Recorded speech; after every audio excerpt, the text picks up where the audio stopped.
Welcome to the First Cut Podcast. I'm Rick Gehman, and we are nearly halfway home at the Scottish Open. Mark Immelman is here. Mark, good to have you. Nice to be here. Just into watching golf at home, doing a few podcasts, just come off an interview with an interesting guy, Peter Dawson, former Ryder Cupper for Great Britain and Europe. Wrote a great book called Now for the Back Nine of Golf, which is very interesting. So I'm sort of doing stuff that doesn't involve broadcast except for this, which is fun. But still locked in on golf. That's when your passions and your work kind of meld together, right, Mark? You know what? And this book is pure instruction, but a lot of it is not just technique. It's about playing the game well. And he had reached out to me and sent me the book, and I just thought it was so appropriate to talk to him because he's played in Ryder Cups, he's played in Open Championships and stuff. And a lot of the tips in here are like bunker strategy, for argument's sakes. Like, when you're in a pot bunker, understanding that you can't just go and try and swing willy-nilly. Sometimes you got to make the decision you don't like. But he called it a game of chess. And I thought it was such a great description for these couple of weeks of golf that we're currently in.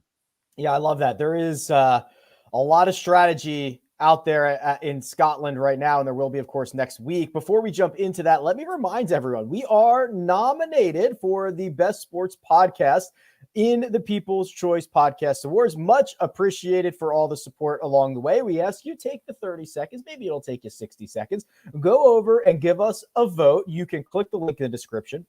You can scan the QR code if you're watching on YouTube, and you can go to podcastawards.com/app/sign up, scroll down to sports, click on the First Cut Podcast. It'll go a long way for us. Can you believe it, Mark? We're in the running. We're going to try to stuff the ballot box here and see what comes out. Well, I can. I think Jacob does a tremendous job of putting everything together. I think it's a pretty cool crew. We're a mix of opinions and insights and stuff. And so as far as I'm concerned, I mean, I have my own podcast on the Mark, but I listen to one or two that are sort of a spiritual kind of nature. But this is the only real sport one that I listen to because it's entertaining and it's informational. And so when I'm on the road and I'm not on the show, if I can, I listen to and or watch you guys. And sometimes we get texts that say, I can't believe you just exactly. You fools just said that. I can't believe it. I love that. Scottish Open. There are still some guys out on the golf course. However, the story is the style of golf. And Mark, you kind of alluded to this a little bit. Not only do you get a link style of golf that can sometimes punish good shots, but there is a wave advantage, which is something you tend to see when winds start kicking up or weather can change in quite a hurry. So as of right now, still some guys out on the golf course, but the Thursday afternoon, Friday morning wave is about 2 shots more difficult than the opposite. So this is 2 shots is a big advantage when you're talking about an average. It certainly is, but this is what you come to expect with links golf and even maritime golf. When we have events like Pebble Beach, for argument's sake, or US Open at Pebble Beach, where conditions are really challenging with the firmness of the golf course, and you mix in some wind and some variable marine weather, you never really know. And it's part of the vagaries of in the Open Championship, the Scottish Open, even the Irish Open at times. You just cannot predict, and it makes it hard to handicap these things, first off, because you don't know what the weather holds. Because I'll never forget being at Turnberry one time, which is a great links golf course, and a legend of Southern African golf, Simon Hobday. We were walking along the fairways there, and you see the iconic lighthouse, and off in the distance there's this huge granite rock, massive. It's called the Ailsa Craig. And he looked at me and cigarette in the side of the mouth, and he took the cigarette out like this, and he blew out the smoke, and he goes, "Mark, you see that big rock over there?" I was like, "Yeah, Simon." He goes, "That's called the Ailsa Craig." He goes, "Do you know when you can see it, that means it's going to rain?" And I was like, "Really?" He goes, "Yeah, when you can't see it, it's raining already." And that's sort of it perfectly encompasses to me what links golf is about. And so you always see these variables and these changes between waves and stuff. And it's some of navigating these great championships. Well, Cameron Tringale has been navigating it quite well through almost 36 holes at the Scottish Open. As we record, he is still out on the golf course right now. He's sitting at 8 under par for the week, which is 3 shots clear of Gary Woodland, 4 shots clear of Terrell Hatton and Doug Ghim. And as we speak again, 5 shots clear of anybody else who is still in the clubhouse. or who's already in the clubhouse, excuse me. Mark, Cameron Tringale holds this rare distinction, and I love this. This is one of my favorite stats. He has made more money on the PGA Tour than anyone without a victory, just a hair shy of $17 million and no trophy on the mantle. Yeah, I'm going to say it. Are you ready for this? Yes. He'll be overtaken by a bunch of live guys here pretty soon who don't win and make all. And sorry, I couldn't. Yeah, it's sort of. I won't say it's who Cameron Tringale is, because Kyle and I talked about this in the round one recap, where Cameron in college was a stud at Georgia Tech. He won lots of stuff and was a first-team All-American. And then, sometimes when you come out on tour, you have situations like a fellow Georgia Techer and David Duval went for the longest time without, he had the odd victory, but never got his major. And then eventually at the Open Championship at Lytham and St. Anne's, that he got his. So sometimes you just get on the backside of this trend and it's not fun. And the hardest thing about it is just time spent by yourself. Because every golfer does, you relive those chances that you had and that you couldn't take advantage of, or times that you were close and then maybe one putt didn't go down and someone overtook you. It's kind of what golf is. Is he a heck of a player? Sure. Is he a hard worker? Absolutely. Because let's not forget that Tringale a few seasons ago, and I talked to him at length about it, just decided that, to get competitive, he had to drive the ball longer. So he went to the TPI guys out there in San Diego, essentially overhauled his golf swing in terms of the sequencing and the timing, got in the gym, he's strong. And so it speaks to desire. So, it's winning is strange. When you're winning, it seems easy. And when you aren't, it seems just like it's downright impossible. And I hope for Cameron's sakes that somehow he can get that monkey off his back pretty soon. Yeah, I always kind of say it's like having the minor league baseball home run record. It's very impressive to hit that many home runs, but you don't want to be the guy that holds that record, because it means you're not in the major leagues. And Cameron Tringale is going to try to break through here in a big one this week. Now, Mark, if he does, there's a lot of big names he's not going to have to deal with on the weekend, because there are some notables who are going to have their attention turned to St. Andrews a bit early. Just to name a few: Justin Thomas, Will Zalatoris, Colin Morikawa, Billy Horschel, Hideki Matsuyama, Sung J M, Victor Hovland, and just as of 1 second ago, when Scotty Scheffler did not chip in from greenside on 18, Scotty Scheffler, along with those others, will miss the cut. Yeah, it's always odd, and it gets back to the point that I made, that it's so hard to handicap these events, because whereas the Americans, and I'm going to preface my observation with this, whereas the Americans have a lot of success in the Open Championship, I'm not so sure why. I think a lot of them is because they come over and play before the time and kind of get into the mindset, get onto the time zone, get into the playing of the ball off the ground. Pitching, chipping is different. You see, because the ground is so firm and the lies are so tight, that how you pitch in the United States off, with a bounce of the club and you float balls a bit more. Yeah, it's a ground game. And so you have to change your mentality. And, I'm not so concerned about any of these guys. JT played some links golf before the JP McManus Pro-Am, but I don't think Scotty did. So he's just finding his groove a little bit, and he'll have some time to prepare for the Open. But the Open is not just the hitting of the shots. I think the Open at St. Andrews is the strategy of playing the golf course too.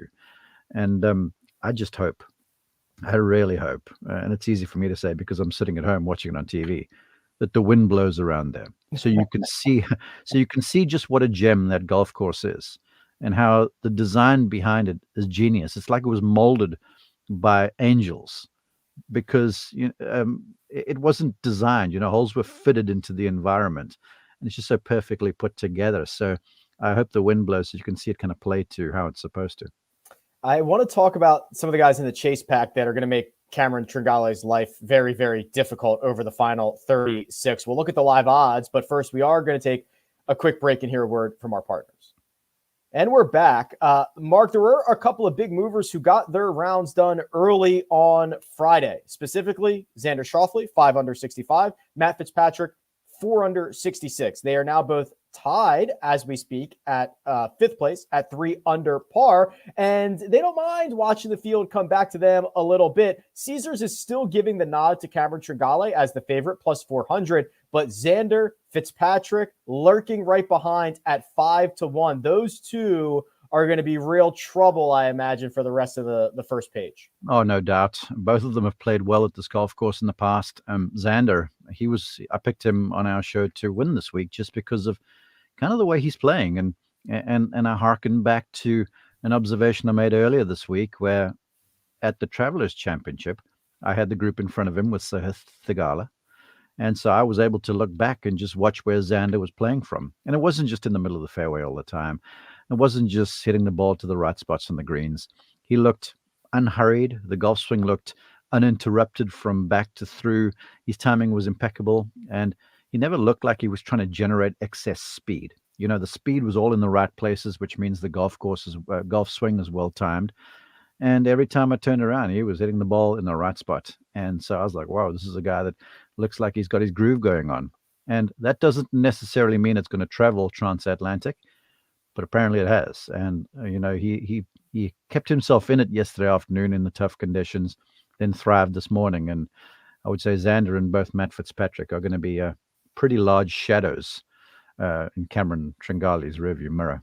Terrell Hatton also in the mix. Joaquin Niemann also in the mix. And sitting at 2 under par, Ricky Fowler. Mark, who's had his own share of Scottish Open success. Our friends over at Caesars are hanging I think it was a 50-1 number on, a 40-1 number on. But wouldn't that be fun? Let's just add Ricky back into the mix of things before we go to St. Andrews. What if he wins this bad boy? Well, first off, you mentioned Terrell Hatton, and I'd said in our one and done preview that I had my eye on a few guys, and Terrell Hatton was one, and I was considering him for next week. And there were a few of the folks in the chat that were like, Terrell Hatton, what are you, on drugs? Okay, pay attention over there, people. And then to Ricky. I'm going to completely golf geek out on you right now. Okay. He's worked so hard on his golf swing with John Tillery. I feel like at times he's caught between playing and swinging the golf club correctly. And the one thing about Ricky, when he came out on tour, he was sort of like Matt Wolff in a way. Lots of swagger, unorthodox golf swing, hit it flush, hit it hard, played with a bunch of confidence. And he got a few wins, but was also critiqued, remember, for not winning as much as what he should. And so then the golfer kind of maybe doesn't listen, but then they start figuring, well, I should be doing more. So the logical, and I think sometimes the intellectually lazy place to go is to swing adjustments, which he started doing. All of them well-founded, but then you get to a place where you're not playing the game for what it is. Then you're trying to make perfect swings and hit the right shot and stuff, and essentially you give up your personality. Now, I watched Ricky a little bit yesterday afternoon, and the one shot he hit was into 18. It's into a 20-mile-an-hour wind, and the wind there is heavy. 20 miles there is different to 20 miles an hour here in the United States. The wind is heavy, it's wet, that just gobbles up golf shots. And he hits this shot with like an abbreviated backswing, this low follow through, and he just pinned this thing on the button. And I was like, these sorts of conditions, I feel like will open Ricky up and just get him to playing the game well and being creative and, playing off tight lies. Because of the tight lie, you can't move the ball forward and shallow your angle of attack. All the stuff that you hear the Twitter golf instructors go on about. You got to move the ball back in your stance. You de-loft the thing. You create. And sometimes you hit a 5-iron from 120. And sometimes you got to flick a high 9-iron into the air downwind from 190 because you're only trying to hit it 155 in the air or whatever. So this, I feel like, may just be the elixir that Ricky needs to find a little bit of that self-confidence, I dare say. And then he'll realize too, my golf swing is functional enough that I can hit shots under pressure and be a part of the reckoning when they start handing out trophies. Yeah, tap into the other side of the brain, maybe, over there. I love that.